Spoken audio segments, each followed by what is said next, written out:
everybody. Welcome, everyone, to the Talking with Tarashuk podcast. My name is Will Tarashuk, T as in Thomas, A-R-A-S-H-U-K. I'm taking a break from our how-to podcast series because about a month ago, I scheduled an interview I've wanted to do for a very long time, talking about finance, the economy, with someone who actually knows, who is an expert. And my expert today is Chris Englebert. Chris is one of the founding partners and chief investment officer of Englebert Financial Advisors, which is a fee-based registered investment advisory firm that acts as a fiduciary for their clients. I'm going to ask what fiduciary means in a second. They offer services around 401ks, other retirement options, investing, and ways to better your personal finances. We're going to talk a lot about the economy, interest rates, and exactly what he does for a living. Because I threw a lot of big economic words out there. But without further ado, Chris, welcome to the Talking with Tarashuk podcast, my friend. How are you tonight? Hey, Will, I'm great. I'm very excited to be on your podcast. This is something, as an old guy, everybody hears about. And, of course, my teenagers are like, Dad, you're going to be on a podcast? Is it going to be as big as Joe Rogan? I'm like, I hope so. One day. Yeah, one day. So, no, I'm very excited to do it. And I think, the long form format is going to be really good, for your listeners and viewers, because we can dig into some of the behind the scenes, what's an investment advisor do all day, what's going on with the economy. And I'm going to give you some, tips and tricks as far as what we think is going to happen going forward. So. Yeah, it's going to be interesting. Now, I'm a late 20-something. I am 20, what am I, 27? I'm 27. So how I view the economy and how people in my generation view the economy is very different from your generation and how you view the economy. So we're going to kind of get into like just the brass tacks of that. And my goal is to come across as someone from my generation, even though I personally might be even doing better than most people in my generation. It's kind of hard for me because I don't know where to fit in and where I actually should identify as opposed to who I relate to in the economy. So that's going to be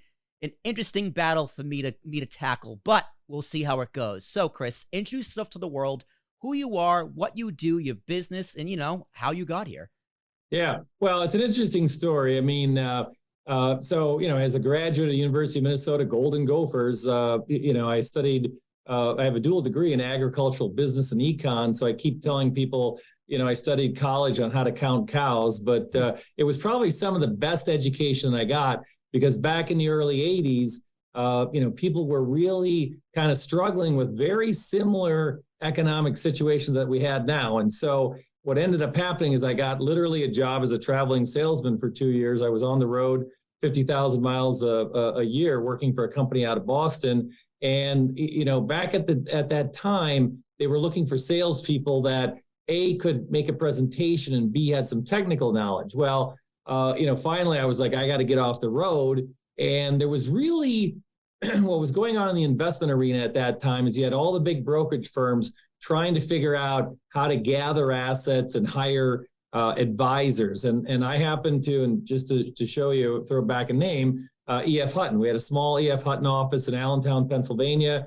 I remember talking to the branch manager, and he was like, well, they were struggling because they were getting away from people that had super, finance backgrounds. In fact, I'll never forget, when I started, there was another gentleman, he was a Wharton MBA, and he'd call up and he'd be like, my name is Joe Smith, and I'm a Wharton MBA, and everybody would hang up on him at the time. And so, I ended up having that right amount of technical expertise, being able to be, understand what the investment markets are, but then also be able to make a presentation to people as well. And that's really how I got started. And then, we had the whole, genre change from E.F. Hutton to Smith Barney to Morgan Stanley. And I did some kind of unique things back, when I was in the brokerage industry. We latched on to the managed money area very early. I literally was in its infancy. And when I talk about managed money, brokers back in the day in the early 80s were still buying and selling stocks for clients. They'd call you up and like, hey, Will, I got IBM. I think it's going to have good earnings. Let's buy a couple hundred shares. And IBM would go up and you'd sell it and you make a commission. And I was like, I don't think that's the right thing to do for people. I was literally about your age when I started. I'm like, how do rich people make money? Mm-hmm. And it dawned on me that rich people hire professional money managers. So I was kind of at the beginning of really the professional money manager stage. And throughout my career, I mean, what I enjoy about my job is I talk to these money managers, and it's the ultimate software business. And what I mean by that is they're literally taking your money and making money with that. Well, then flash forward, I would hire money managers for wealthy individuals. And then I saw all the mistakes that they made. They buy stocks on the way down, over concentration, whatever the case may be.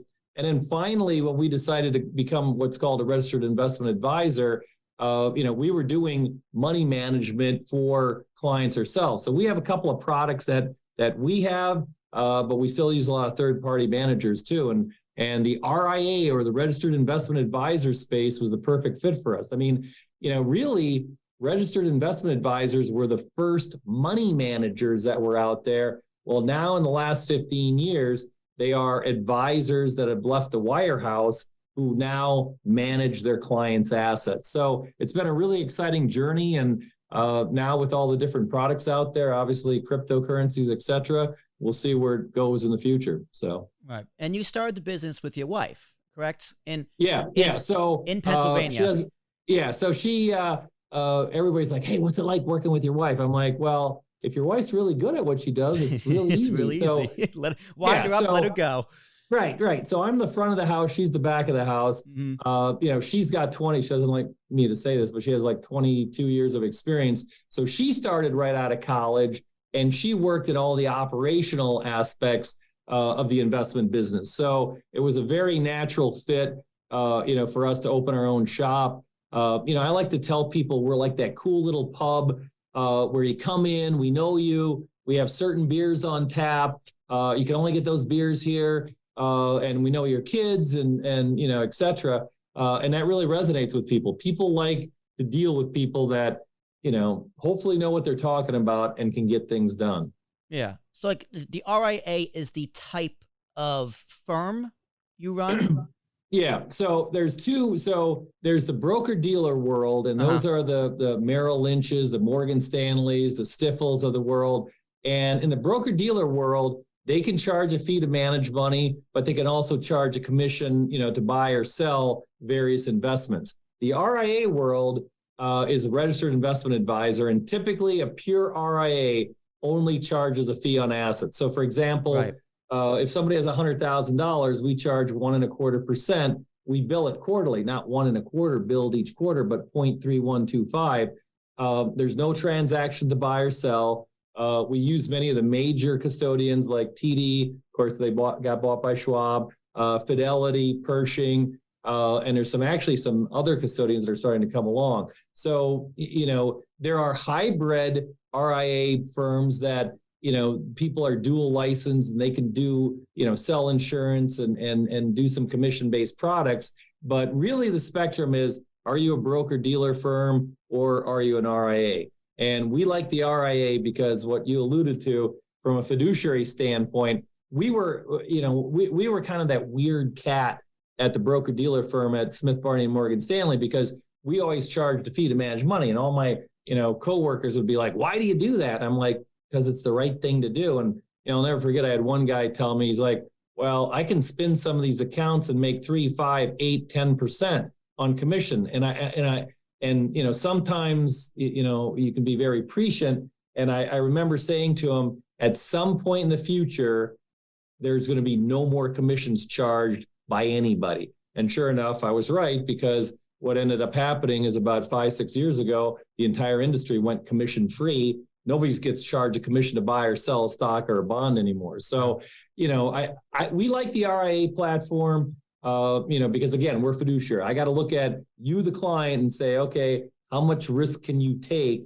And am I doing the right thing for you? I mean, that's really what it comes down to. So are your clients typically older? I would assume it's more older generation because you do a lot of 401ks and retirement planning as well.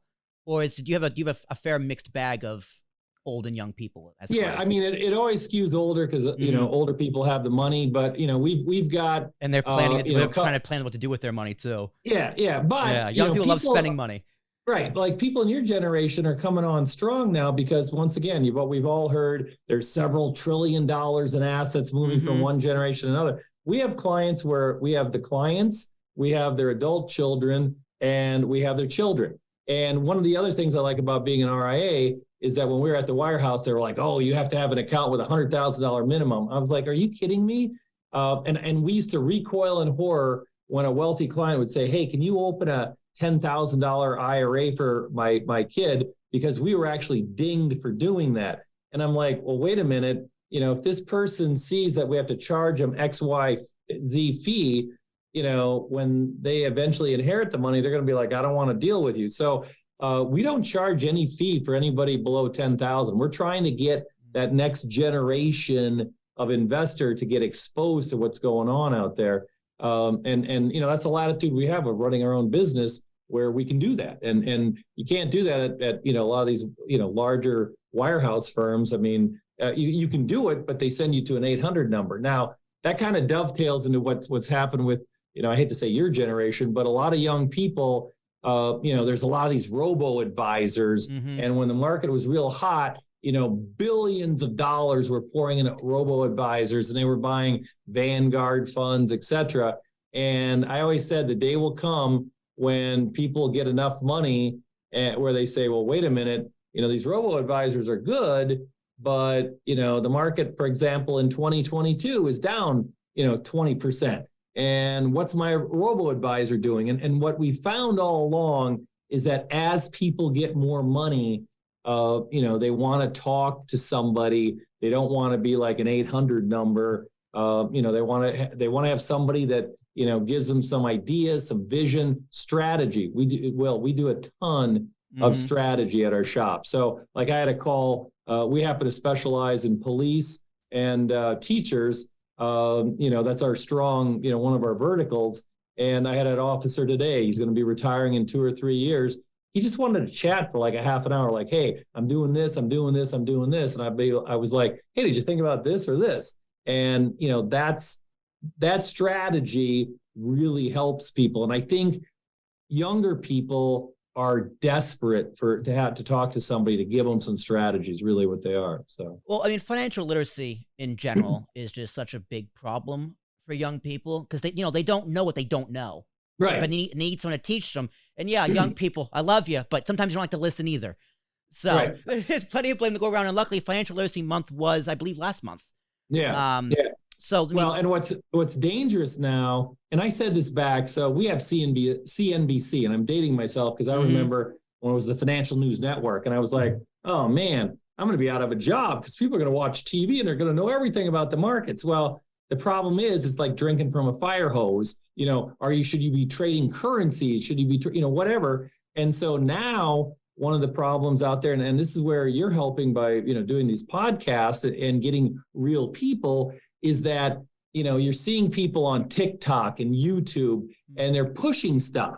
And, obviously I don't want to denigrate the cryptocurrency bros, but that's probably been one of the worst that's ever, because it's really been kind of a scam.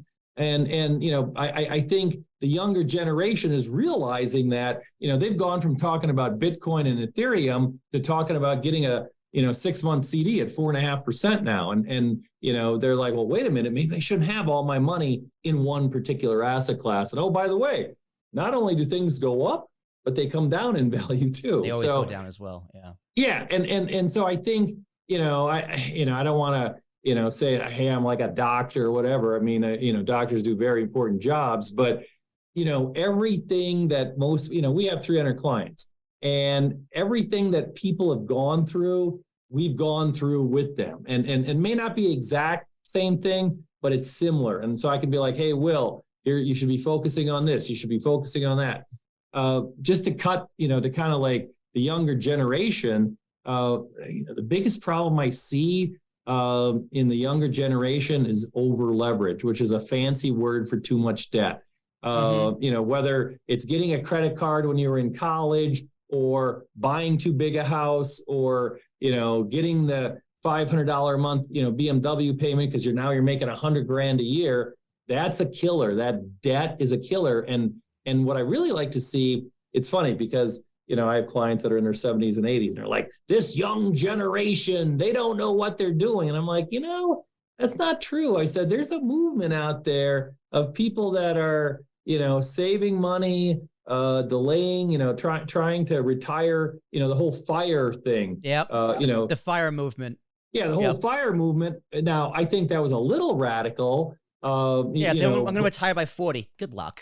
Yeah, right. Good luck. Yeah. I mean, I don't, it's like, what are you going to do if you retire at 40? You can only walk on the beach for so long. Yeah. But I think, I think understanding when and how to use debt is something that people don't really think about it. Like, I got people right now. I had a guy a couple of years from retirement. He's like, oh, I want to pay off my mortgage. I'm like, well, how much is it? Oh, he's like, well, I just refinanced $50,000. My house is worth $400,000.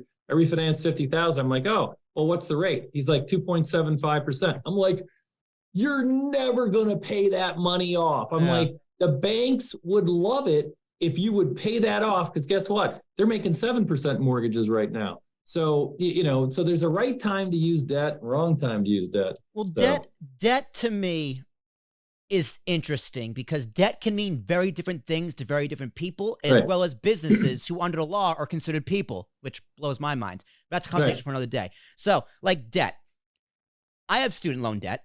I don't have much credit card debt. I managed to pay it off, but debt is the biggest problem young people face in this country because they have, I don't know if it's record low savings, but at least in the past year, savings has plummeted, but credit card debt has skyrocketed with inflation.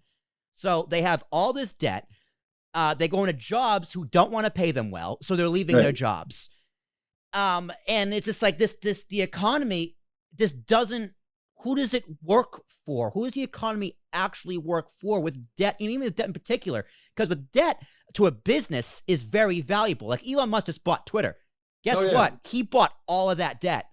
So whoever had that debt no longer has that debt. Like as a business owner, I have been told debt is very valuable to you. But as an individual, debt is your worst case scenario. Right. So how does that make sense? How can, because there's the idea of perceived wealth, right? Your perceived value. Like your company is worth X, your actual value, but your perceived value is worth this. In America, perceived value is more important than your actual value, which blows my mind. Right. Like how does all that work? Like how can debt be so valuable? And why is perceived value even a real thing? Right. Well, I think to answer your question, the number one thing I keep coming back to people, and then we can get into the economy about about this too, is it's all about cash flow. Cash flow is king. If you start a company and you have little or no cash flow and you have all kinds of debt, guess what? You're going to be going out of business, sooner rather than later. Yeah. And again, this is where I talk about the right and the wrong use of debt. If you're a company and you see an opportunity in a marketplace and you're expanding and you're increasing your cash flow, that's a good use of debt. And that's a good thing to be doing, by using debt in that particular way. Well, it comes down to people as well. And, this is the whole student loan debate. And I don't want to get too in the weeds on it, but there's a lot of people that are looking, okay, I got a degree, I took on the student loan, but again, it becomes an exercise in what's the cost versus value. And again, I'm not trying to pass judgment, but if you have a degree in humanities and it costs you $120,000 a year and you're $120,000 in debt, was that a good decision to make? Meanwhile, the good thing about the U.S. economy right now is that, there are plenty of jobs out there. I mean, this is why I have a problem with people talking about, hey, we're going to be going into a recession in 2023. I mean, one of the problems I have about the media is the media 24/7 beats the heck out of people. Like, it's the worst economy ever. No, it's not that.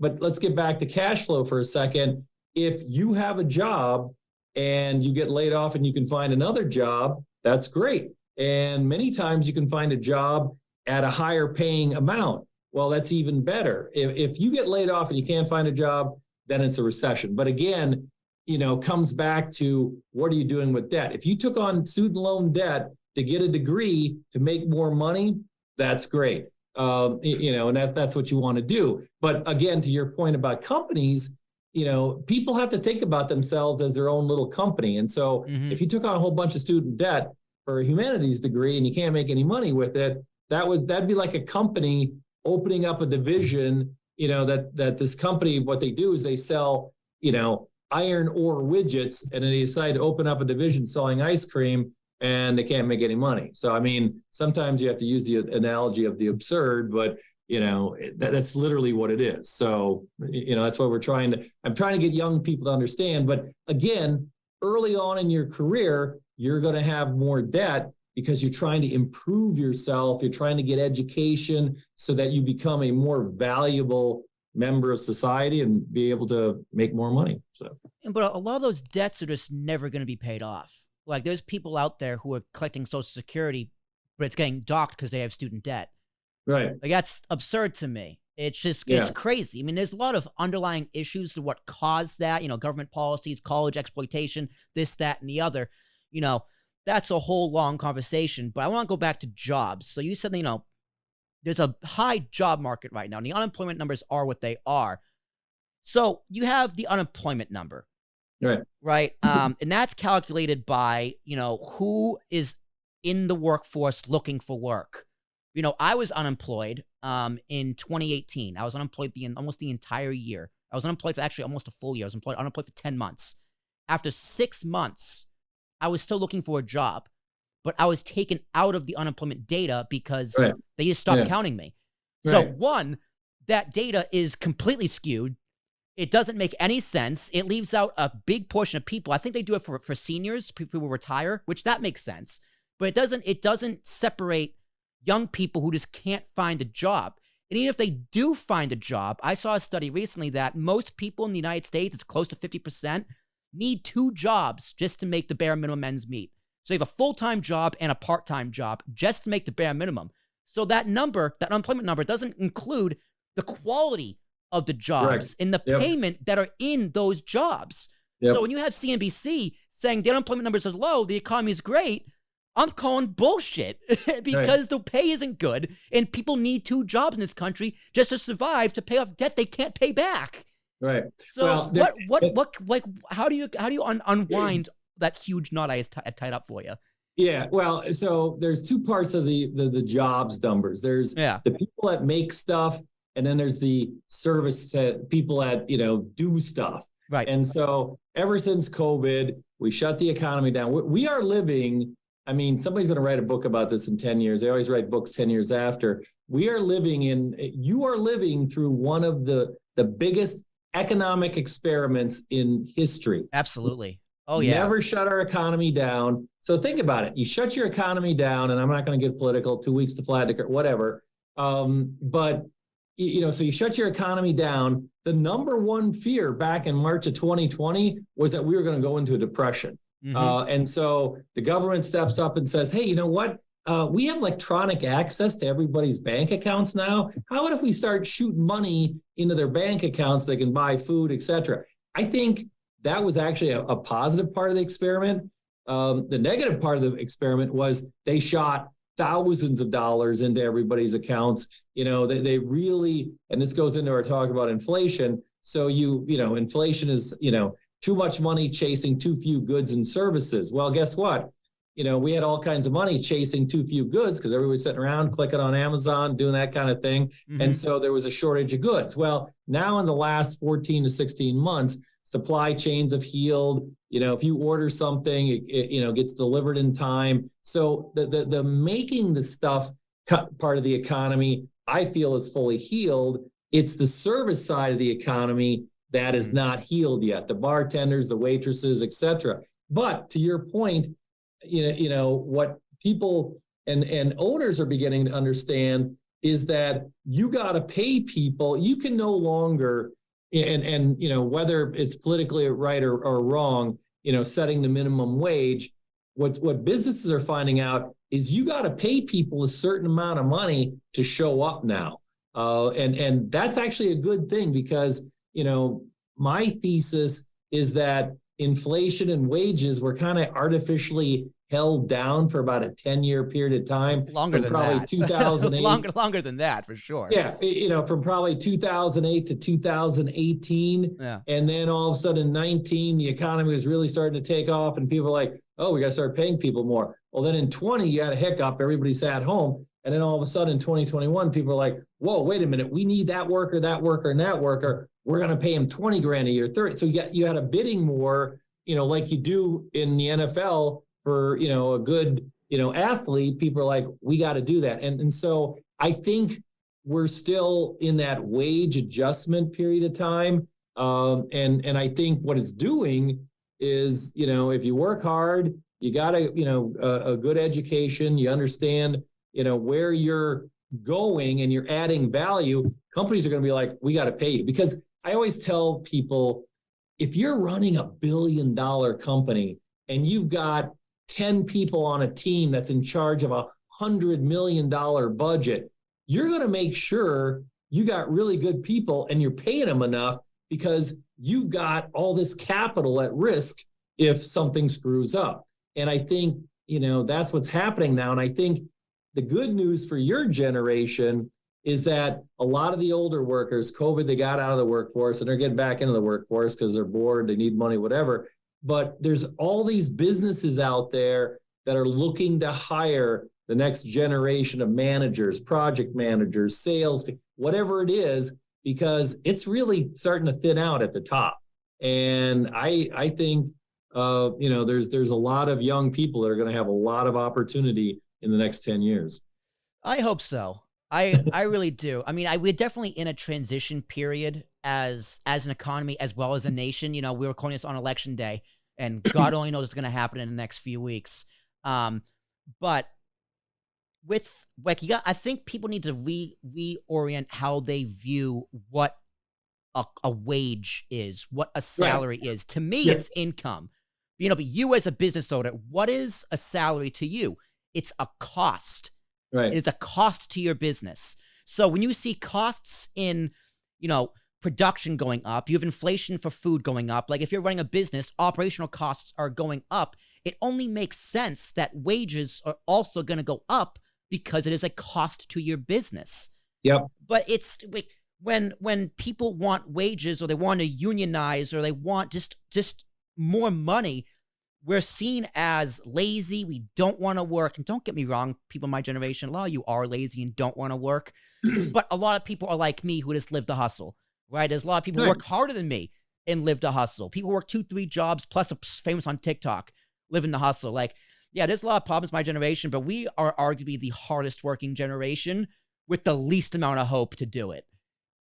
Well, that's why, I'm going back to the 1980s. One of the themes that I have, for the 80s is, some people may not know who this is. My 16-year-old daughter didn't know who this was. It's Madonna. That's Madonna? Yeah, that's Madonna. I don't know why. I was going to guess Cyndi Lauper. Right, that's the 80s Madonna. And my 16-year-old daughter comes in and she's like, Dad, who's that? I'm like, it's Madonna. Well, I think, one of the values of dealing with somebody with experience like myself is that I lived through the 80s, and there are scary parallels between 2022 and 1982. As well as 2008 with the housing market. Yeah. And so, flashing back to the early 1980s, we were coming off the 70s, which were not good. Oil embargo, manufacturing was down. Things weren't really good. Well, all of a sudden in the early 1980s, there was something out there called a computer, and computers started to come onto the scene, and, technology exploded onto the scene. And, so what I'm trying to tell people is that we're going back to the 1980s. And when I say in the 1980s, I'm like, the 80s were characterized by high inflation, high energy prices, and high interest rates. And it turned out to be one of the best decades for stocks out there. Why? Because there was technological innovation going on.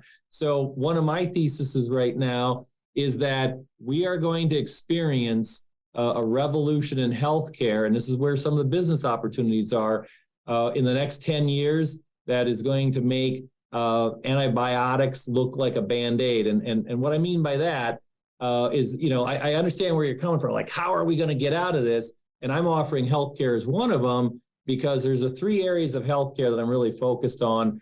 Number one is the cure for cancer. The people I talk to in the biotech area believe that cancer is going to be cured in the next 5 to 7 years. Now, imagine what this is, and I'm going to do a circle back here in a second, with all this. But so you cure cancer. Okay, that's great.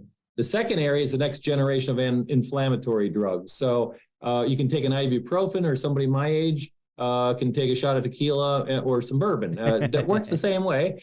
And then the third thing is Alzheimer's. And so what's happening is that you solve those problems in the next 10 years. Guess what? You're going to get people in their 50s, 60s, and 70s living into their 80s and 90s. Now, that sounds like a bad thing, but it's really not, because it provides a lot of business opportunities for younger people out there is really what it ends up doing. So I'm looking for ways, like I said, like in the 80s, the way we got out of the malaise of the 70s was the technology, the next generation, or the start of the technology boom.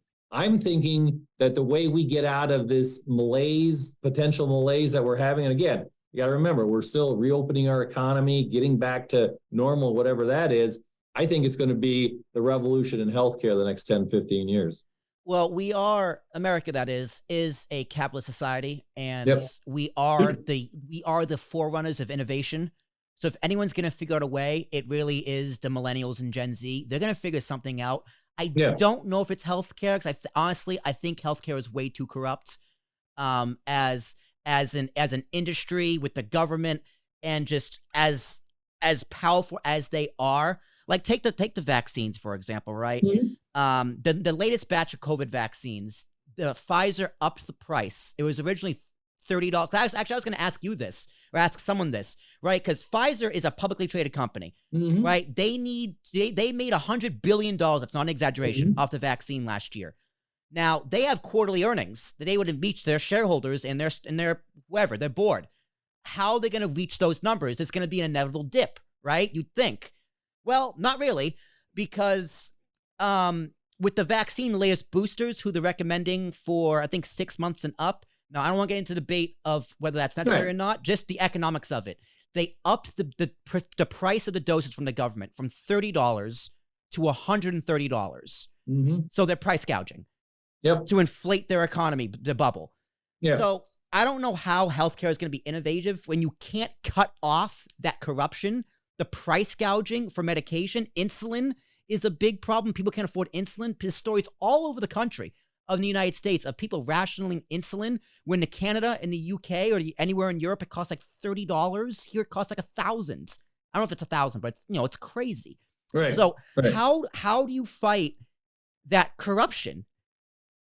Yeah, I think, well, just to backtrack a second, that's one of the things that we're doing at our shop. We run a biotech, we look at these small biotech companies. And the reason why is because if you're a big pharma company, you don't want to spend a couple $1 billion developing the next generation of drugs. Right. So these small pharma companies are doing phase 1, phase 2, and all of a sudden if something looks promising, and boom, they get bought out. So you're absolutely correct. So I think you hit the nail on the head, though. That's the problem. There's no competition because they're gonna get bought out. Right. And then it's a monopoly.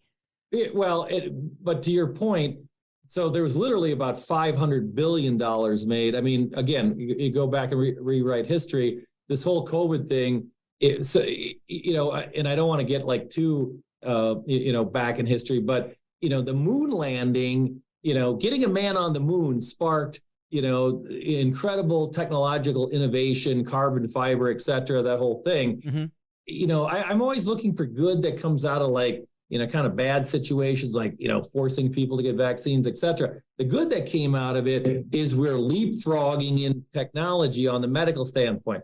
I agree wholeheartedly with you that, these companies, there's no question about it. It's a monopoly, but I do think as the population ages and votes, there's going to be a big pushback coming in healthcare the next couple of years. It's already started. And I think it's going to do nothing but accelerate because, again, there's nothing more visceral or, inflammatory to somebody who's older saying you can't get that drug. And if you're, a politician and you're doing something with a pharma company and people can't get a drug, guess what? You could end up losing, they'll vote you out or they'll change the system. Now, I'm not Pollyannish and think it's going to change overnight, but I do think it takes a long time. I do think the perfect storm is kind of coming, that you have a baby boom generation that's aging. They're experiencing higher drug costs and they're pushing back going, hey man, no mas, no mas. Is it going to happen next week, next month, next year? Probably not. But I do think that's not, one of the top agenda items once we get past like everything else out there. Well, I hope so. But I'm going to be the ever skeptic and the pessimist here, because what do you buy with $100 billion? Well, you buy the government and you buy the media that covers you. Right. Like 70% of news, cable news, advertisements are from big pharma. So that's, it's the corruption in this economy is just, it's too on the nose, it's too out in the open, and it's too blatant. So I'm going to bring you to my monopoly analogy. Because essentially, what is capitalism? We live in a capitalist society, at least on paper. But what does that mean? Essentially, in the most basic sense, it's a game of Monopoly. You go around the board, you collect income, you buy properties, and eventually one person wins. So how do you win the game of Monopoly? Well, you either just one person or a small group of people own everything. 2, before you get there, you break it up and start over. Or 3, you flip the board. Right. So I have a big fear that we're just going to skip number 2 for sure. We're not going to start over and break anything up. Right. We're never going to admit number 1 because it's never going to happen. I fear we're going to flip the board. And when you flip the board, that's chaos for everybody, because once that board is flipped, you never want to clean it up. Let me tell you, Chris, when I was a kid, me and my brother played a game of Monopoly. It's actually the last game of Monopoly I actually played. Probably 11 years old. And my brother was just wiping the floor with me. And his brother his friend Frank came over, and we were just hanging out, and like they're both making fun of me. I eventually just go, F this, flip the board. And we didn't clean up until my dad came home and was like, who made this mess? Me, I cleaned it up. But I'll tell you, Chris, just a few weeks ago, my dad was cleaning the living room. He found a hotel underneath the radiator. So I have a big fear that the young people, my generation, are going to get so fed up with this corruption, so fed up with this system, we're going to flip the board.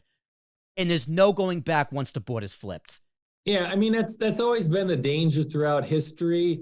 And, I always say what happens, and again, I go back, just to give you some historical perspective. I mean, I hate to say this, but the children of the 60s that were protesting and burning their bras and, doing the whole thing, guess who's running the country now? Them. That's the great irony.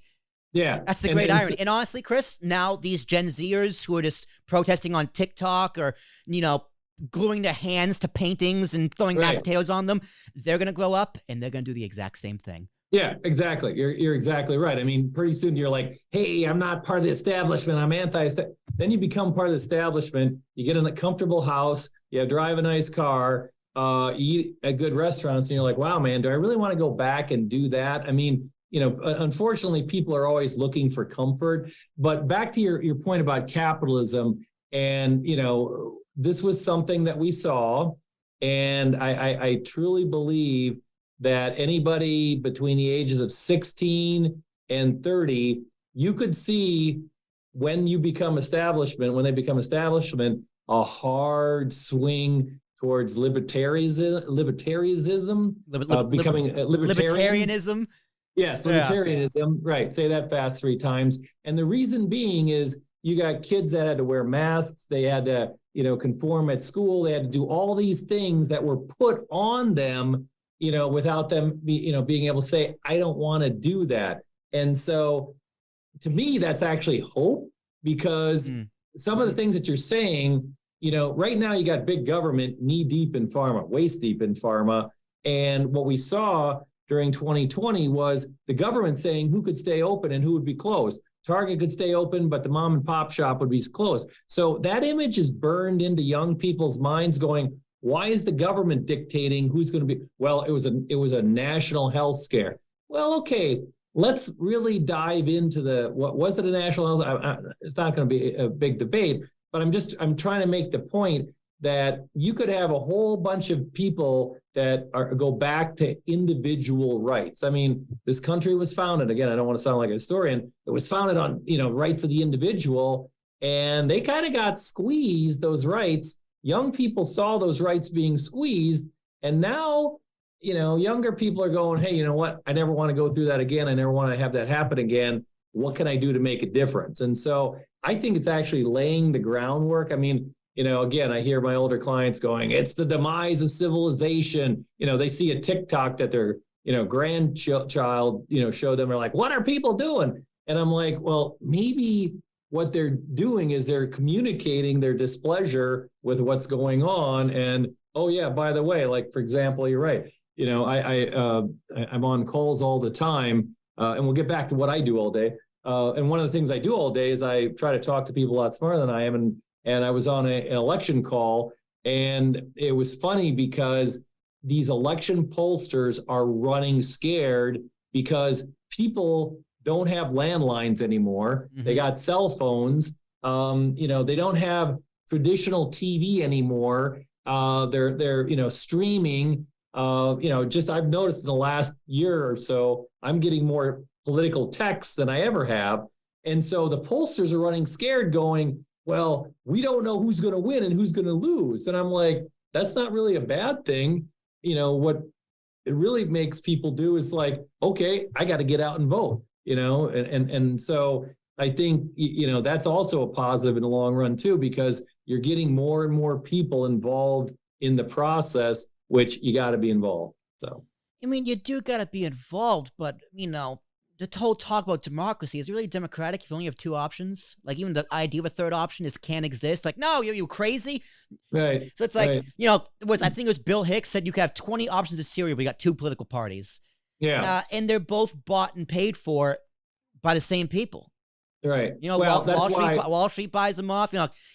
Democrats have the House and Senate as of recording this, but, they had Manchin and Sinema screw everything up. It's like it's the rotating villain theory.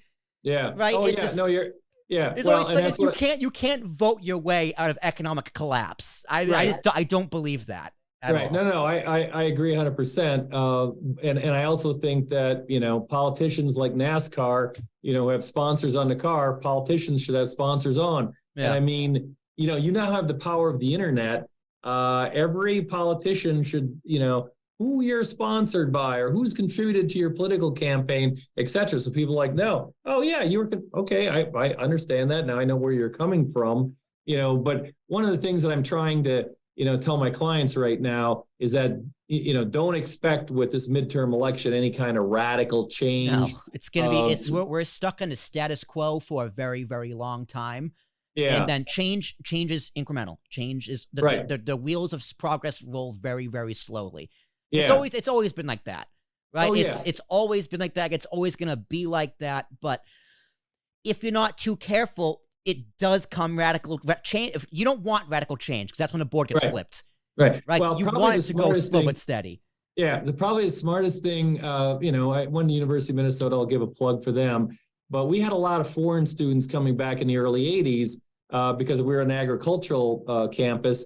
And so we had a lot of students from South America, Africa. They were coming over trying to understand the technology to grow their own food, et cetera.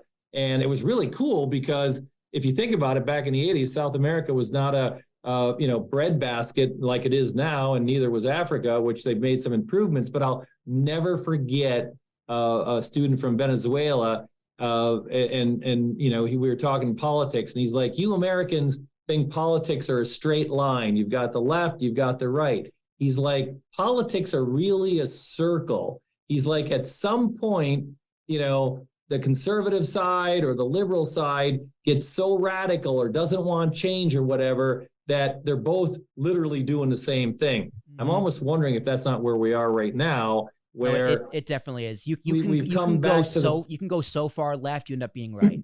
Yeah, exactly. And I'm wondering about that. And one of the things I always am a big believer, and I don't want to sound too much like a cheerleader of the American population, but people know what's going on. And if they see things skewing too far one way, they subconsciously, move back the other way. And I actually think that you're going to start to see, more centrist policies, more centrist verbiage out there. I think it's long overdue. And I actually think that's a good thing, because once again, you can't accomplish anything if you're too extreme on the right or too extreme on the left. People just tune it out, shut it off. But if people start moving towards the center, then people are like, okay, I can agree with that view, or I can agree with that view, or okay, here's what we should do. And I think we're on the cusp of that right now. We are, like most people. Like I have no idea your politics. I have no idea what you registered as. Honestly, doesn't matter. Right. But I think most people are level-headed in the center, right? The fringes, what you see online, is what gets amplified. Yep. But those people in the center need to be elected. They need to get to those positions, and you have that establishment that pushes them down so hard and beats them down so hard, it's next to impossible to get them elected. Like, there is such a split between, like, people like to say there's a division between left and right, black and white. Right. The division in this country is rich and poor. Yeah. That is the division. That is the straight up division in this country. People who are in charge are not of the people, by the people, for the people, because they're all loaded. They're all rich and they're all corrupt. And the biggest problem I see with the economy is that it's very hard for someone like me, who makes about $60,000, $70,000 a year in New York, nonetheless, to be represented in financial conversations. Like, you look at CNBC, right? They're talking about charts and businesses and news and finance and the state of the economy. And I go, okay, what do those numbers actually reflect? Do they reflect Main Street? Right. Or do they reflect Wall Street? Right. And what does the people in charge, the leaders of this country and the leaders of the free market, care more about? Main Street or Wall Street? So what does economic data actually present, and what does a strong economy actually mean? Because if it's strong for Wall Street, that doesn't mean it's strong for Main Street. And the most important part, I think you would agree with me on this, the most important part of a capitalistic society is the strength of the middle class. Correct. Yep. So how, again, untie that knot for me, because I'm going on rants here, and I apologize because I'm trying to ask a question. No, this is all good stuff. But so, like, you have the mainstream and the powerful not representing the people through their elections and through how they talk about the economy, because they focus so much on businesses, Wall Street, as opposed to Main Street. How do you right that wrong? Well, I think what's happening, and this is why, again, I don't want to sound like I'm a cheerleader for the United States of America, but literally, this is one of the few countries in the world where you can literally go from nothing and create a business worth 10 million, 100 million, $1 billion, whatever the case may be. And so everybody thinks that there's only so much of a pie out there, and that if I'm making more money, that means you're making less money. And that's totally not true. It's, if you're running a company that's doing well, you're dragging your people along. And that's actually what ended up happening, for the last 15 years in Silicon Valley. I mean, look at the number of Silicon Valley billionaires, millionaires that were made, as tech, rippled through, and we went through 2.0, 3.0, of tech. California would not be the economic powerhouse it is now if it wasn't really for Silicon Valley. And I think that's what's going to happen, because you're exactly right. Wall Street can't do well if Main Street isn't doing well. And eventually, to circle back about my whole libertarianism streak of, people between the ages of 20 and 30 is, I think people like yourself are going to be like, hey, man, I don't need you. Just let me do my thing. I need less government oversight, less taxation. Let me start my business. Let me run it. Let me provide a service. If I'm providing a good service, I should get paid. And I think that's really what we're kind of on the cusp of right now, is people are beginning to realize that, government's too big. And so what do you do to bring government back down? I mean, I was thinking about this the other day. I mean, our founding fathers, they would only have, I mean, I'm in Allentown, Pennsylvania, stone's throw from Philadelphia, and the Liberty Bell. Our founding fathers, Congress is only in session in the wintertime. Why? Because in the summertime, you had to plant your crops, tend to your animals, grow. You got to be of the people. Yeah, of the people. And so now you got Congress, and I really think, that people are beginning to look at, what's going on out there in the economy. And again, I don't want to get political, but, a strong, look what's happening over in England, from a energy standpoint. Mm-hmm. Your energy policy dictates radically how well your economy is going to do and affect, people in the middle class, et cetera. And if your energy policy is to outsource your energy to a hostile nation, that wasn't such a good idea, was it? So I think people are beginning to look at that and go, whoa, wait a minute, what am I doing? So Chris, I do love your optimism. I do. I love it. It does make me feel really good, but I gotta bring some realism into you a little bit, at least from my perspective. So trickle down economics, does it work? Because, yes, that's true. Since the tech era, we have had more millionaires and billionaires than ever before. That's true. People have become more successful. The American dream isn't dead. It's definitely evolving. It's hard to get, but it's not as simple as it used to be. Opportunity is there, but it doesn't trickle down. At least if it does, not enough. Because if it did trickle down, all those companies wouldn't have people fleeing them in droves. You wouldn't see these labor movements going crazy.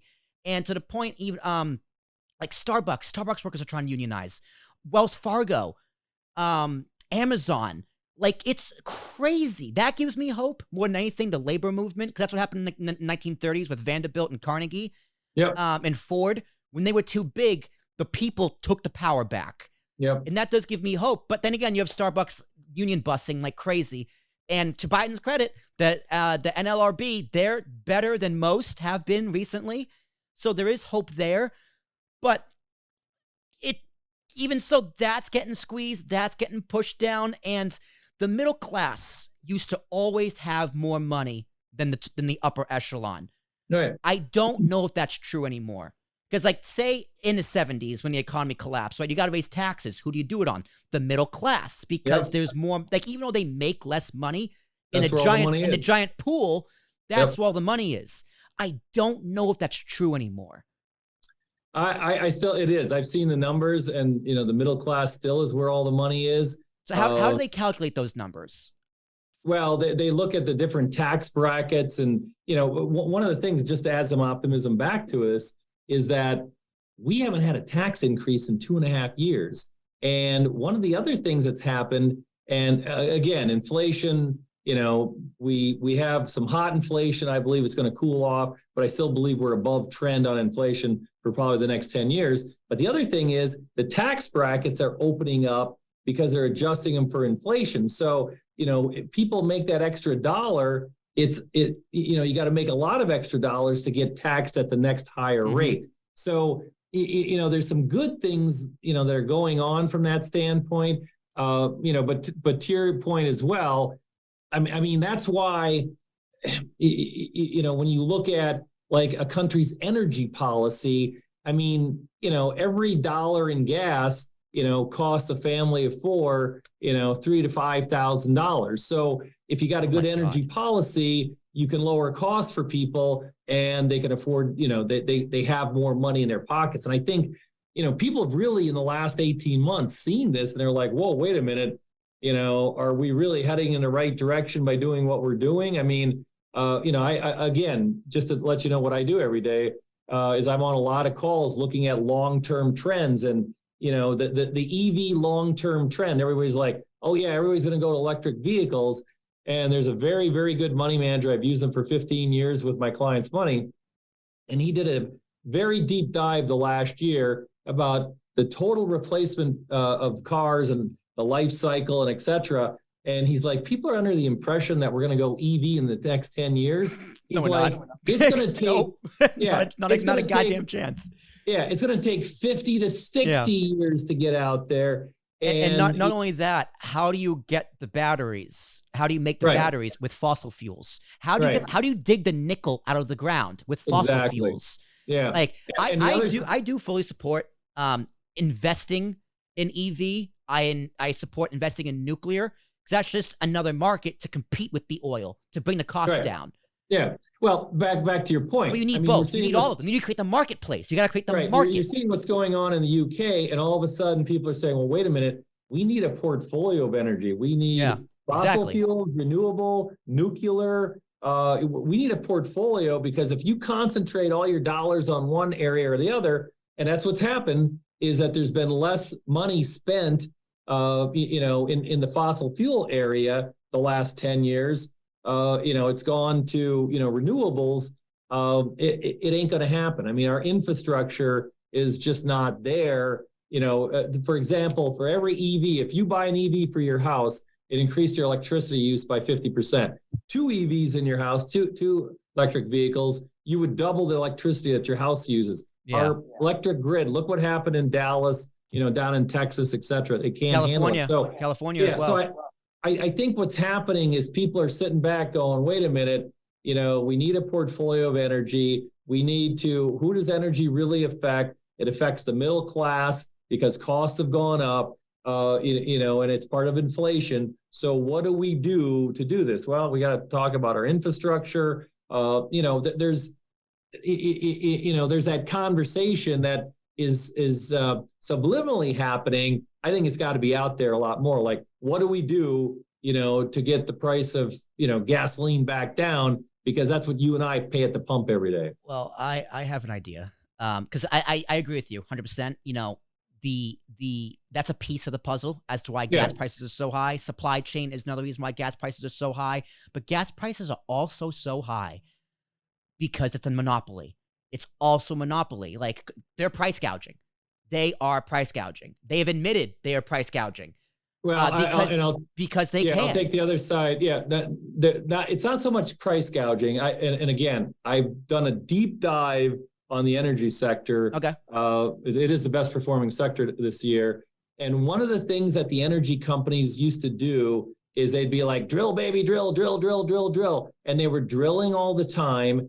And what was happening is they were just spending so much money on capital that you as the shareholder were sitting back here going, wait a minute, you're spending all this money on capital. It would be like building a car facility to produce 1 million cars when you're only driving 1,000 cars. So they were wildly overspending on capital. And then you got some shareholders that came back and said, wait a minute, you can't be spending willy-nilly. We need to get some payback for the capital that we're risking by investing in your oil company. And so now you're in a situation the last 5 years where they're actually being the stewards of their capital. The problem with that is that you're right. I mean, then prices of their product have gone up and we're paying for the price of the product. Now, I was on the call, the ExxonMobil call, and, there's a lot of things in the work. So one of the things that, just to talk about gasoline prices, what ended up happening,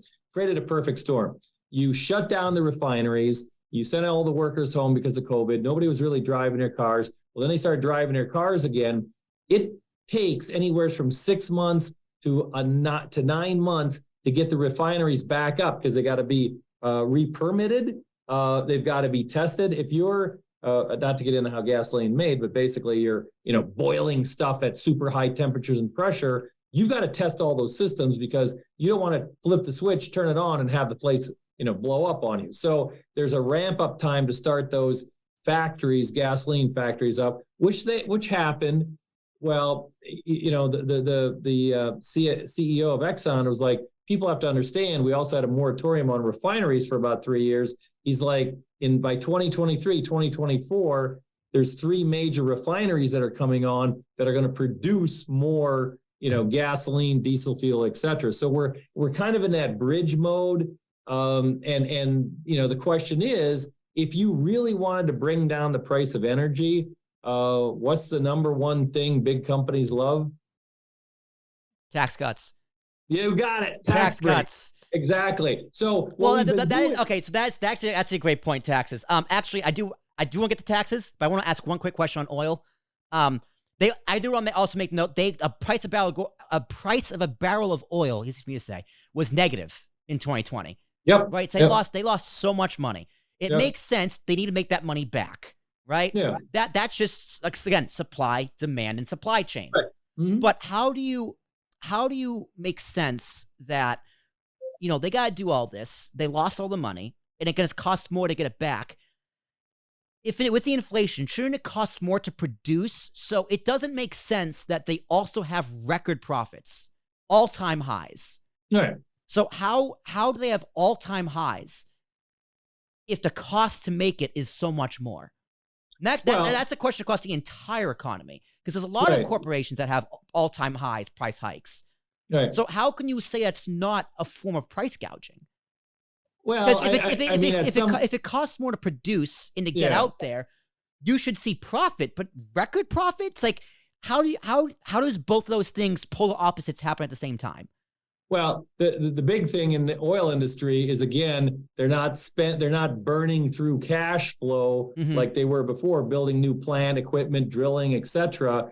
They pulled back their capital spending, dramatically. And so they're making more money, even if the labor costs are up. But I mean, to drill an oil well, costs about $10 million. And they were literally drilling thousands of oil wells, and they're like, okay, we're not going to do that anymore because we already got thousands of oil wells out there. So we don't need to do that. So again, back to your point about debt, you had oil companies issuing debt right and left, having to service that debt because they were drilling and making plant and equipment, et cetera. Well, if you're not doing that and you don't need that much debt, well, then your profit ends up going up, and that's why they're having record profit, because they're not issuing so much debt that they have to service. So I think we saw this back in the 80s, like after the disaster of the 70s and the oil embargo, et cetera. Oil companies really took a huge hit, and then in the 80s they came back pretty strong. But through the 2000s, oil companies, everybody wanted, and this is what's fascinating about my job, is to watch the sector rotation. From big cap and tech, now we're going back to oil. And where the profits are. So that's really what I do all day. Is I'm looking at clients' portfolios and saying, okay, what kind of money manager do we want to hire? Are we more value right now? And actually value tends to be overweighted in banks and energy. Or do you want to be in growth, which is in, technology stocks, et cetera? So, one of my other theses is that, again, right now, I think technology is deeply oversold. We could have probably a vicious bounce over the next couple of months. But, we see the same thing happen with investors. Investors get an idea and all this money goes to large cap growth core types of stocks. And one of my other theses is back in the 1980s, one of the best performing sectors was small mid cap stocks. Reason being is that if you're a company and you want to build you're like, hey, we need another division. It's going to cost us $2 billion to build this division. Well, wait a minute. We can buy that company for $1 billion. All of a sudden, one of the other earmarks of the 1980s was tremendous mergers and acquisitions. I think we're on the cusp of that again. I think you're going to see some companies merge that you will have never believed were going to merge.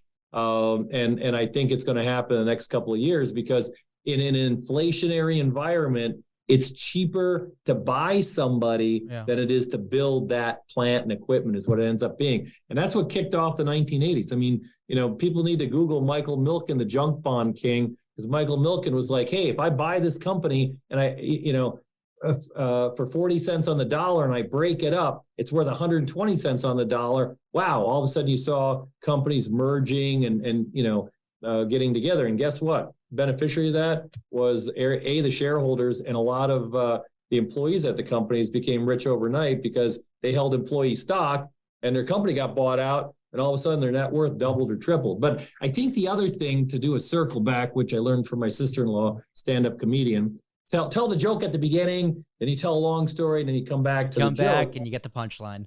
Right, you get the punchline. I think why it's very important for people 18 to 35 is you're going to see the largest transference of wealth ever. I mean, the baby boomers are generating. It's a few trillion. Yep. Yeah, and so and we're seeing it already. I mean, in our practice in the last 2 years, we've seen some major estates end up getting transferred to, much younger people.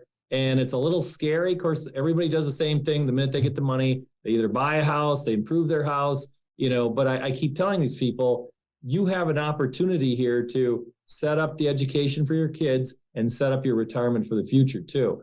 And I think this transference of wealth is people are really not focusing on that tidal wave that's been happening, and it will do nothing but accelerate. But again, here's a circle back.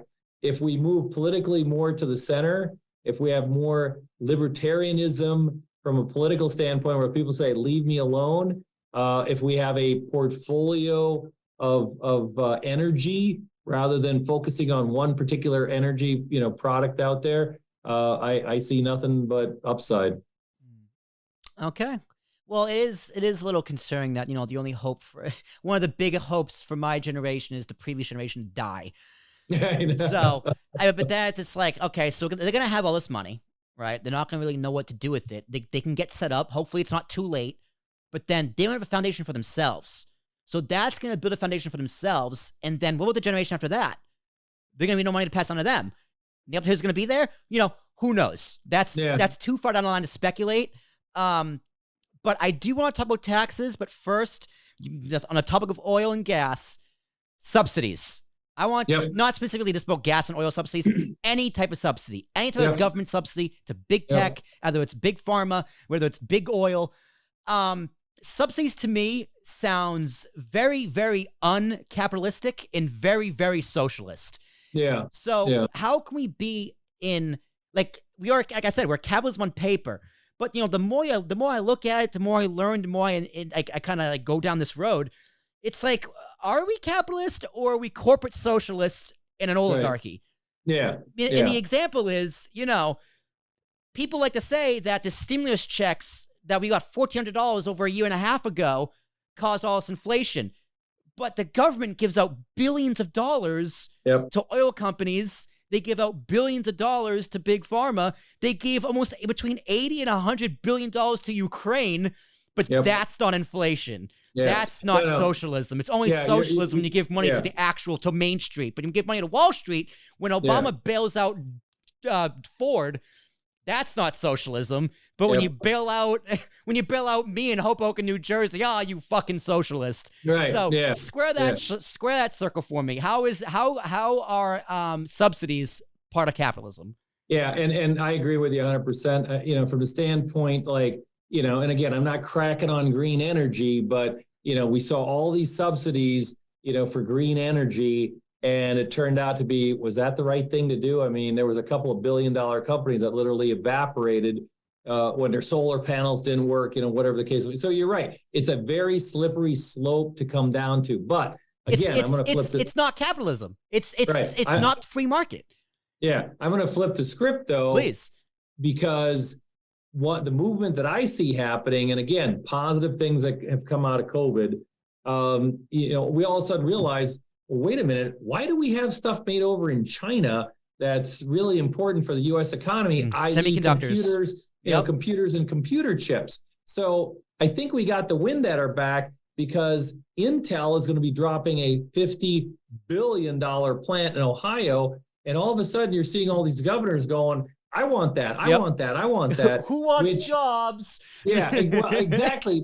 And so the good trend about it is if you drop a $50 billion plant in, that's just not Intel. There's so many companies that support it around it, all the way down to the employees that move in, the home builders, the landscapers. And so, again, I think what's positive is we've gone from this, we got to find the cheapest labor out there to, whoa, wait a minute, we got to protect our supply chain. And how do we do that? And we need to bring these jobs back because they're technology jobs, which are very high paying jobs, number one. But number two, again, like the point I made about energy, you suddenly realize that your national security is based upon your energy policy and your technology policy.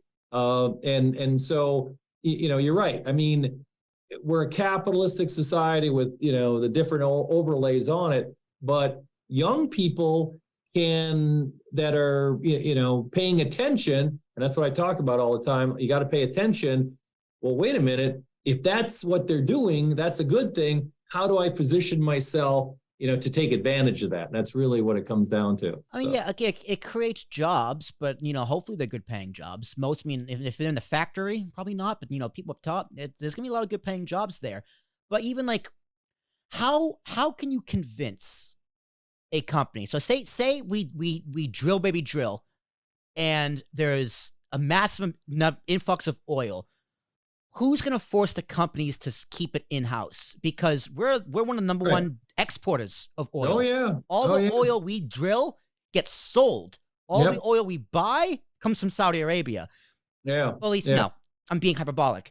But right. So even if we drill, baby, drill, what's to stop these companies from getting a better price overseas? You can't. Well, and I think that's what's going on right now, is that there's a huge economic war going on that we're seeing play out. And if you look at the Saudis, a lot of people don't realize this. The Saudis are the cheapest producer of oil on the globe. They have so much oil. Yeah. And you don't even know how much they have. Yeah. But the Saudis, the real cost to the Saudis need like $120 oil to keep all of their economic and social programs going on. The Saudis have realized that this new younger prince is trying to accelerate, like they need to diversify their portfolio. And so, you've got this economic race going on. And, as far as the United States goes, we got to pay attention. Who's trying to do what from an economic, standpoint, and where are they in the globe?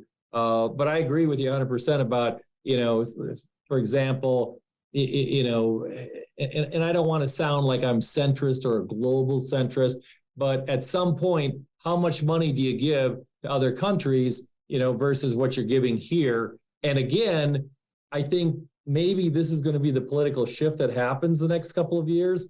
And this is a circle back to your generation. You've seen all this money given out, and you've seen the government give out all kinds of money. How can we bend that spending curve? You'll never pull how much the U.S. government spends back dramatically, but what you can do is flatten. Basically, U.S. government spending has been a straight line up because of COVID and everything else. How do we get that bent? It's been going up far before that too. Yeah, but how do we get that bent, to a flatter curve on spending, which helps with inflation, keeps taxes low, et cetera. So I don't have the answer on that one. So. Yeah, well, Chris, these solutions, it sounds like it would be great for Main Street, but it's going to be bad for Wall Street because they make more money doing it this way. We want this change as citizens, as a country, as a rah-rah America, but they don't. It's not good for them.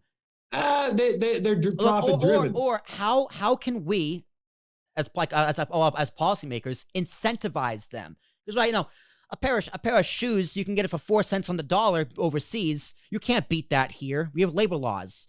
Right. Like, how do you incentivize American companies to not use overseas and do everything in-house? Because in-house is going to be infinitely more expensive. It is, but then I'm coming back to technology. And one of the things we haven't talked about is like some of the technology that's rapidly coming is 3D printing. Mm-hmm. My friend has one. It's incredible. What's that? My friend has one. He said it's incredible. Yeah. We are on the verge of mass customization. And what I mean by that is rather than going on Amazon, clicking and buying something, you might go on XYZ website, go, I want that pair of shoes. I want them in this color. Click, click, click, click. It's customized and it's at your door the next day. Yeah. And it's been made from an automation standpoint.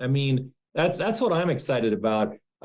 Is that way you have something unique, it's different, but the costs come down too. And again, whether it's healthcare that drives the U.S. economy and revolution in healthcare, technology is a revolution. It's amazing. I keep telling people, we have one of the most powerful, handheld computers on the planet, literally in our hand.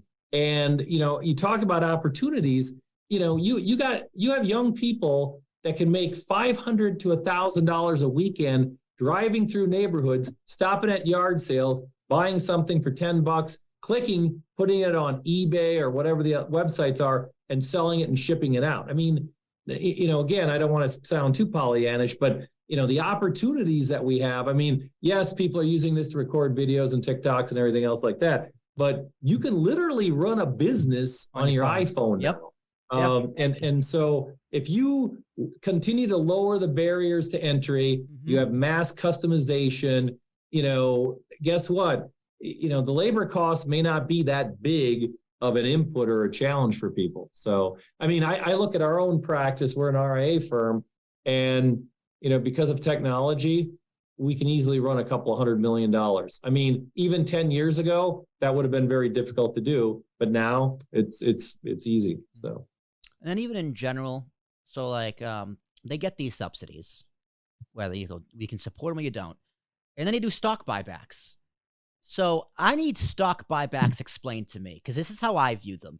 Right. I view it as in-house inflation, because I see it as you're just going to pump up that bubble. Because if you're a company, right, you're not doing so well, pandemic, recession, what have you, whatever, your company's bad, your stock price plummets, you get this government money, your first instinct is to just buy back your stock. How is that making your business better? It's just making it better on paper. Again, perceived value as opposed to actual value. So why are stock buybacks allowed? Because to me, it just inflates the bubble upon bubbles, which is just the U.S. economy is made up, in my opinion, of a billion different kinds of bubbles. Right, but it's a two-edged sword. Explain how. Okay, let's look at Meta or Facebook. In the last year, they've spent literally $200 billion on stock buybacks, and the stock has done nothing but go down. Yeah, so maybe if they spent it on infrastructure. What's that? Maybe if they spent it on actually improving their company instead of inflating their stock price. Yeah, exactly. It went down because the money was misspent. Right, exactly. And that's my point. It's capital allocation. So how much capital you have as an individual or a company, how well you spend that capital. So if you're a chief financial officer of a company and you know what your sales are out for the next year, 2 years, or 3 years, you know what your costs are, and you're sitting there looking at your stock going, wow, man, our stock is kind of cheap versus the next 2 to 3 years. You know what? Maybe we need to do some stock buybacks, because that would be the best capital allocation we can do. I don't agree with it all the time. Maybe you should be allocating that capital for better software, new plant equipment, et cetera. But you got to understand, a lot of these companies are driven by quarterly earnings, and what's the quarterly? And if you look at what's happened this year, you have companies that have made it on sales, missed a little bit on earnings, and the stocks are getting hammered. And they're like, hey, just stay with us because we think we're good capital allocators. So stock buybacks. If you're a CFO and you're sitting there going, where am I going to allocate my capital? Okay, our stock is cheap right now. If you notice what happens, you don't really get stock buybacks when the stock market's at all-time highs. Most of the stock buybacks happen when stocks are depressed. In fact, I remember, the global financial crisis of 2008. It was really brought on by the banks having to do something called mark-to-market of their portfolios that banks had. Now, I'm going to give a shout out to Brian Westbury, probably the best economist that you can follow on First Trust, but he identified mark-to-market accounting, where what was happening during 2008 is the government came out and said, if you're a bank, you've got to price your portfolio every day. Well, if banks have many times illiquid securities, so the banks were sitting there going, oh my gosh, no, there's no bid on this. We got to price it down and down and down. Finally, the government said, we're doing away with mark-to-market accounting. Well, the banks were like, whoa, okay, that means our portfolio is worth much more because we don't have to fire sale it out. And oh, by the way, our bank stock is worth much more. We're going to do some bank buybacks. And it literally saved us from, literally having a global financial meltdown / depression. So, again, there's a lot of... did it save it or did it delay it? Right. Well, did it kick that can? Did it kick the can down the road? Well, and that's the other question. I mean, that's a question. It's impossible to know, right? Yeah. But, I'm just playing devil's advocate. And again, there's something called deflation. We're experiencing the opposite. We're experiencing inflation right now. deflation is when prices go down. And I had a fixed income manager one time. He gave me a great analogy. He's like, okay, you got a balloon. The balloon's blown up too big. Do you want to pop the balloon and have asset prices drop 70 to 80%? Or do you prick the balloon and have the balloon slowly come down and asset prices come down? And that's kind of what happened from 2008 to 2019. Yeah. And then you had this big scare like, oh, hey, 2020, we're shutting down the economy. Oh, wait, we're going to pump all kinds of money. We're going to blow it back up. I think you're right from the standpoint that, and I'll go back another circle back to the beginning of our talk, is that we've never shut down our economy. We never opened it back up. We never pumped trillions of dollars into our economy to keep it from collapsing. So is it better to have your economy collapse, or is it better to be where we're at right now? And from my own personal experience, I think there's a thin veneer of civilization out there that, if you start taking away people's food and warm homes, etc., I don't think we want to see what's on the other side of that thin veneer of civilization. The board flips. Yeah. You're right. I think I do agree. It's bad to pop the balloon, right? Definitely, because there's just chaos. Deflation sounds good, but it's gonna collapse eventually. You can't just build up the house of cards, right? And I lost my point. Yeah, you can't just build up the house of cards, and I don't know. I lost it. Let's talk about taxes, because I did mention taxes, lowering taxes or raising taxes. I do consume a lot of, I guess, left-wing media and centrist media, and people would consider radical media. I don't even know how to describe it, but people like modern MMT, modern monetary theory, whatever it is, and a lot of the common phrase is tax the rich to pay for this, tax the corporations to pay for this. They don't pay their fair share. I'm just like, I don't think you understand what taxing businesses means. Right. When you tax, when you get a receipt and you see that tax on your receipt, you go out to eat, and you see the tax. That's not what you owe. That's what the business owes. Right. So when you raise taxes, who's going to pay for it? You and me. Exactly. You and me. I run a business. Honestly, Chris, I didn't even know I could put taxes on an invoice until I sent my first invoice. I was like, oh, wait. Oh, wow. They can pay for the taxes? I thought it was just all automatic. I was like, oh, this is amazing. So lowering taxes on businesses, I think is an excellent idea. Honestly, I think all businesses should be zero. Why do businesses owe taxes? Businesses on people. So let me talk to you in terms of inventory or turns of inventory. Yeah. This is what I tell people about taxes. So would you rather sell, one widget and make 100% on that one widget and only sell it once? Or would you rather sell 100 widgets and make 1%? Well, people think about it there for a while, and I'm like, you understand it's turns of inventory. You can make way less money if you turn your inventory over and over and over again multiple times. Well, that's how it is with taxes. So, there's two times where, there's two periods of time where you collect, taxes that it doesn't work for anybody. And that's when you have 100% tax and a 0% tax. So if you have 100% tax, the government ain't going to collect anything because people ain't going to do anything. Yeah. 0% tax. That's a great way of looking at it. Yeah. So if you have 0% tax, the government's not going to collect anything because you got 0% tax.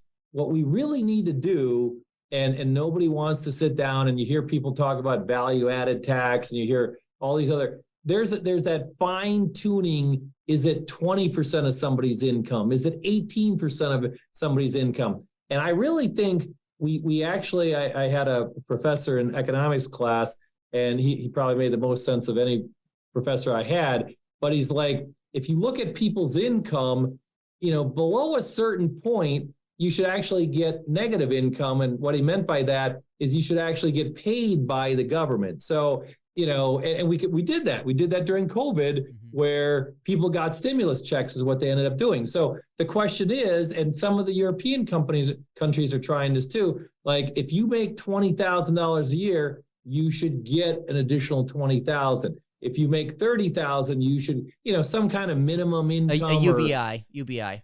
Yeah. I mean, the jury's still out if that works. But my bigger point is that if you crank, politicians say we need to raise taxes because we need more revenue coming in, they miss the whole point about turns of inventory, where if I was only going to be taxed at 5% of my income, I'm going to make as much as I possibly can because I'm only going to pay 5% of my tax. If I'm going to be taxed at 70% of my income, I'm going to be like, whoa, man, I don't need to work that hard. So, I think we're in that tax adjustment period where people, again, are beginning to say, how much is too much and how little is too little as far as taxes go. Anybody you talk to teenagers, because when they get their first paycheck, I remember. All of a sudden they're like, I'm paying this in taxes. What's going on? It's like, that's how the government, that's unfair. Well, you got to understand, they're taking money from you and giving it to other people. You know what really? And they're redistributing the wealth. You know what really ticked me off in the pandemic? So I live in New Jersey, but I work in Times Square. So even though I didn't commute into the city for over almost 2 years, I had to pay New York City taxes. Yep, exactly. Yeah. I'm like, this is some, and New York State taxes. Yeah. I was like, and New Jersey taxes. Right. This is some bullshit. It made me genuinely mad. And I saw someone from Massachusetts tried suing New Hampshire because they worked in New Hampshire but worked from home in Massachusetts. The court threw it out because the government's not going to give you back money. But I think, again, we're seeing this change where people are fleeing high income tax to low income tax states. They're voting with their feet. They're voting with their dollars. Yep. As they always have. It's the economy, stupid.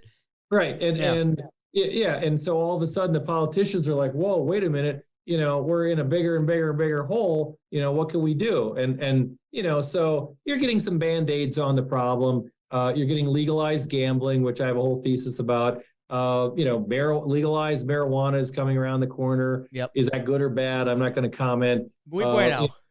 What's that? Muy bueno. Right. So my only concern about legalized marijuana is we're going to replay the whole DUI thing again, which is going to put people in bad spots, because you don't want to be involved in that whole, you don't want to get in the system and what are they going to do? Yeah, you need criminal reform with legalization of marijuana, which is you're not going to get both. Yeah. And so, once again, back to taxation in the states, the states are realizing we better adjust what we're doing, from a tax standpoint. I mean, there's a lot of people in New Jersey and New York that don't like this, but the whole SALT tax, state and local tax, was capped at 10 grand. And to me, that's a win for the little guy, because you had guys with 10, 20, $30 million mansions. They were writing off $200,000 in taxes a year. How's that fair? To the middle class is what it ended up being, where you got to pay your property taxes. You don't get the write-off. Especially in New Jersey. Yeah. And they're so killer in New Jersey. Yeah. And so, why should, and to be honest, that actually turned out to be a good thing. So, I think, kind of to sum it up on the tax situation, you need to fine tune, where your state and federal taxes are, because otherwise you're going to see certain states continue to lose people and other states get people. So whenever I hear people talk about taxation, I feel like mostly everyone, except for you and me, of course, is very disingenuous. Because when I hear Elon Musk you pay more than tax than Elon Musk does. No, I don't. He pays property tax. He pays more sales tax than I do, all of my taxes combined. He pays no income tax because he knows the legal loopholes. Now, I'm gonna get to that in a second. But also, when it comes to tax the rich, I go, okay, if you're gonna talk about taxes, I need a few simple questions answered first. How much money does the government collect in taxes a year? Once you have that number, you go, okay, where is that money allocated to? How is it spent? Right. After you can answer those two questions, then you can have an honest discussion about whether we should raise or lower taxes. Because you probably don't need to touch taxes. You don't need to raise or lower taxes. You need to reallocate the money that's already collected. and to decrease government spending, because people don't realize, or maybe they do. We've been running gigantic budget deficits. Oh, we know. You're like, okay, we're funding all these social programs. Again, this is the circle back to what we talked about at the beginning as far as management of debt. Individuals have to manage debt. Companies have to manage debt. When is the U.S. government going to manage their debt? They're not. Now, I keep hearing people, and I get conspiracy theorists, talking to me, and they're like, the whole debt system is going to collapse one day. Everything's going to collapse because there's so much debt. And I'm like, okay, let me give you the other side of that. Is if your house was $300,000 and you have a $200,000 mortgage, you can afford that. That's pretty good. If your house goes up to $600,000 and you have a $200,000 mortgage, that's even better. The assets have gone up in value and your debt has stayed the same. But if your debt increases to $300,000 and your house is at $700,000, you're still net less leverage than you were obviously before on a percentage basis. Now, I'm going to draw this all together. When you have government debt expanding at a rapid pace, like it has been, and there's more, this is the old guns and butter back to, the economy. And what we mean by that is guns are government spending, butter is, you and I spending our money. If the government's spending much more money, they don't care how much they pay for something. They don't, because they've got unlimited amount of money to spend. You and I only have a certain amount of money to spend. So again, I really think, people, what's that? The government's really good at spending other people's money. Exactly. And they're really good at hiding it too. Yes. And absolutely. No question about it. And I think people are waking up to that, and they're going to say, okay, if the economy is going into a recession and things aren't doing well, we need to increase the size of government spending and get the economy going. The economy's doing really well and the government's still spending a lot of money. That's like a boat anchor.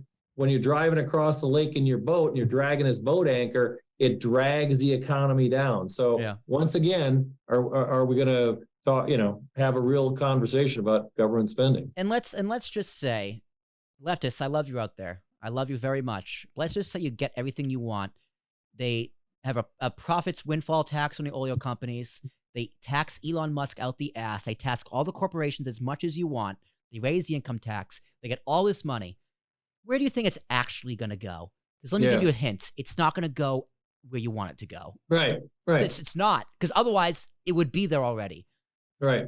Well, and that's why, like I said, the strong libertarianism streak is going to come from people in your generation, because you're going to say, is it better for me to write a check to, a philanthropic organization, or is it better for the government? The government to handle it. Always better for the individual to write that check.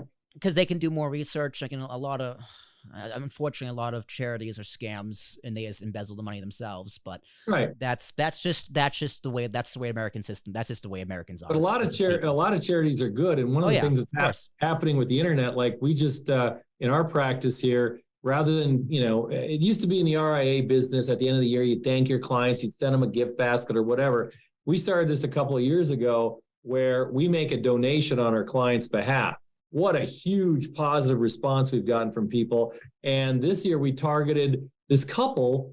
They put together backpacks, filled with school. They do it themselves. And they're just a small little, their own charity. They filed their own 501(c), but it's really heartwarming to see that this couple wants to do good, out there. And so, we're going to be offering them as one, entity that, we're going to end up giving money to on behalf of our clients. So one thing we really want to do here at APS is we were going to have a nonprofit, but we decided against that. But we have like a donation. We have a GoFundMe right now, which is for funding, so we can fund podcasts for nonprofits, for not-for-profits. Very cool. So like if you, like I say, you gave us $150 as a donation, that $150 would be used to give to buy a microphone for nonprofits so they can start a podcast and get their voice out there. So that's something we want to do. Because I love podcasting, Chris. If you can't tell, we're talking for 90 minutes here. It's just, this is what I do, and I'm going to be podcasting until the day I roll over dead and end up in the ground, and then my trillions of wealth is passed on to my kids. There you go. Well, this is what you're doing is the new radio. I mean, if you look at the forms of media, and how media has changed in the last 10 years. I mean, if you look at media, the last 50 years, TV, moving pictures, radio, really didn't change that much. Well, now, literally in the last 5 to 10 years, you've got video on demand. You can watch TV shows whenever you want. You've got podcasts where you can listen to, whenever you want. I mean, media, you're in an exciting industry because media is changing much, much more rapidly. I mean, here in our practice, I've gone from sending letters to sending emails to recording videos and sending them out to clients. I mean, the change has been dramatic as far as in the financial services. I mean, let me tell you, podcasting, people aren't sleeping on podcasting, but I don't think people realize the full potential of what podcasting can actually do to your business. Not even on the front end from clients and entertainment and this, that, and the other, selling advertisements, building a community, building an audience. I'm talking about the back ends with the marketing and the SEO and everything. Absolutely. Everything you can do with an RSS feed, stuff you can attach that to, email marketing. Like, it's so explosive, and we're coming for you. Essentially, is all I'm going to say in Biggest Podcast Solutions, because it's just the stuff you can do in terms of marketing a podcast, how it can benefit your business, is an untapped well.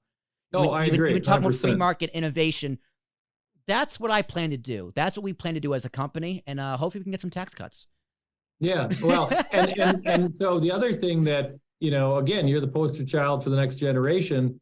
If you want to be an entrepreneur, it's easier. There are different things. I mean, who would have thought, even 10 years ago, you could make money sitting behind a microphone talking to people? Well, guess what? You can. But before, you had to get on the radio. You had to get advertisers. You had to figure out. And there was like this barrier to entry. Well, with podcasting, there's no barrier to entry anymore. You got a mic and a computer, and you're in business. And, as long as you've got good, informative content that, I keep telling my kids, we keep threatening them to send them to YouTube University because I keep telling people, do you really want to spend, $100,000 in a 4-year degree, or do you want to get on YouTube? Anything you want to learn, you can get on YouTube. And I think the same thing's going to happen in the podcasting world too, where people are going to be like, hey, I want to hear, what's going on in the world of finance. I want to hear what's going on in the economy, whatever. Hey, this is a long format where you can really delve into some of the intricacies. Like I've thrown a lot of economic stuff out there that I've learned over my many, many years. Hopefully people are like, wow, man, I want to learn more about that, or, hey, what's going on? So. Yeah, Chris, I'm looking forward to the day you actually start a podcast, the day you email me like, hey, Will, the podcast is launched. Here it is. I'm like, finally. Oh, yeah. My 2-year plans come to fruition. Right. There you go. But all right, Chris, I think that is a good place to wrap it up. We've been talking for 1 hour and 38 minutes and counting. Hey, I like to talk. We did have more things on the top of my mind, but we'll get to it another day. I'll definitely bring you back. But before we go, the last question always goes to the guest. If there's anything you want to ask me, my friend, now is the time. Well, I really enjoy your enthusiasm and how passionate you are. You've seen hundreds of, videos done, so you've got, in a couple of years, you've seen presenters and people and talking. What are the couple of biggest mistakes that people make when they talk and present? I'm always curious about that. That's a great question. In terms of like on a podcast, or just in terms of on an interview, content for the internet, what's the biggest mistake people make? Oh, I think people are honestly afraid to be themselves. I think people, one of the things that drives me crazy for some of the interviews I do for my 9-to-5 job is when people have a script in front of them, when people have prepared answers. There's nothing wrong with prepared questions, but prepared answers drive me crazy. If I see you reading a script and you don't feel authentic, I want to turn you off immediately. With podcasting and content creation for the internet, the podcast acronym is a personal, professional, oriented discussion centered around select topics. That's what a podcast, it's a Will Tarish original, and you can use it. But the P stands for personal, right? You got to put yourself out there. I am very comfortable being myself on a podcast.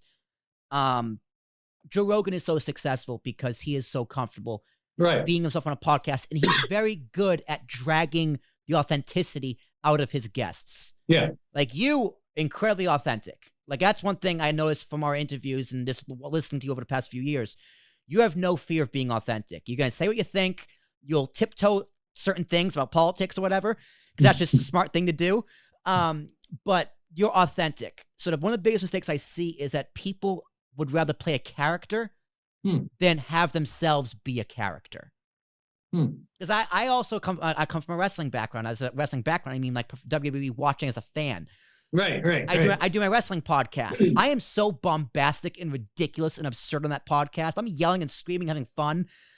But I do that because in wrestling, the most successful character is the one that's closest to yourself that's turned up to 11. Right. And I take that into podcasting. And I think people in general, when they're making content, need to remember that the P stands for personal. Yeah. Podcasts are very personal. People are going to connect with you as a host more than the content you're presenting. Right. People are going to believe what you're saying because they like you more than it actually makes sense. Yep. So I think people are afraid or just kind of just get out there and get out of their comfort zone and just be themselves. And I think they're afraid of looking stupid. I mean, that too. You know, I'm not always going to be right, but hey, I'd rather be 80% right fast than, 100% right slow or, however the saying goes. But I think you're exactly right. I mean, the only people that can really pull off scripted answers and things like that are actors and actresses, good ones. And I ain't an actor and I ain't an actress, obviously.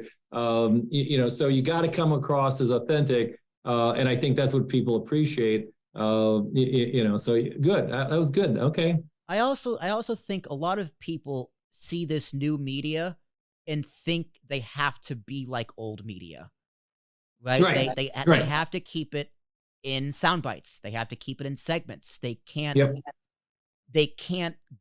break the mold. Whereas podcasting there is no mold. Right. There's nothing. It's a blank canvas. Go paint a painting. Yep. So yeah, that was a good question, Chris. I didn't expect that from you, but I'm glad you asked it. So we'll bring you back probably in January or February, on my birthday. We'll see what happens depending on our travel schedule and all that stuff. But tell everyone where they can find you, your website, your services. I don't know if you deal with people just locally or nationally, if you do online sessions, but anything you want to plug, share, people can find you. My friend, the floor is yours. Yeah. So if you go to our website, englebertfa.com, all our content is up there. We have tons of videos. Our emails up there. Our phone numbers are up there. Start at Englebert, ENGLEBERTFA.com.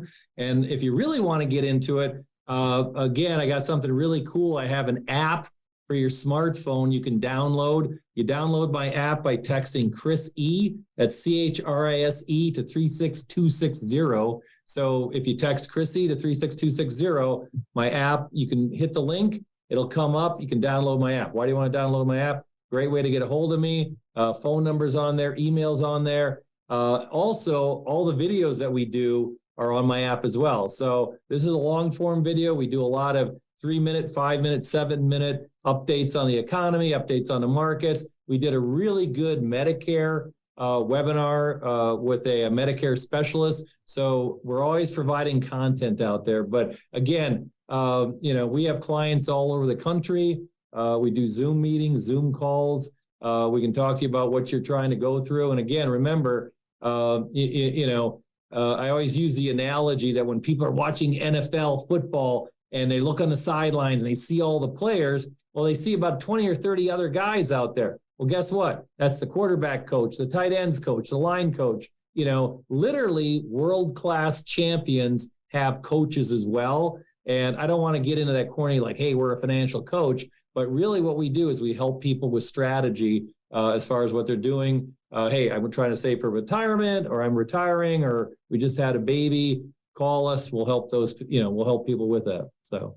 All right, Chris, thank you so much for being a guest on the Talking with Tarashuk podcast. I greatly appreciate it. Next time, we'll talk about my portfolio. We'll break down the do's and don'ts of my portfolio. A lot of mutual funds. I have All all my money in mutual funds. But until next time, ladies and gentlemen, my name is Will Tarashuk. That's T as in Thomas, Arashuk. This has been a Talking with Tarashuk podcast. Links in the description down below. If you watch it on YouTube, to all of Chris's shenanigans, as well as all my shenanigans. Subscribe to the podcast. Leave a 5-star review. Help us out here. This podcast is trying to grow on Talking with Tarashuk and the ambiguous podcast solutions. We'll be back next time with a few more. I got a few more how-to podcast series is coming out. Maybe some more unnamed nonsense once all those are done. Into the new year, it's going to be a great year, and I can't wait to see you all there. But until then, y'all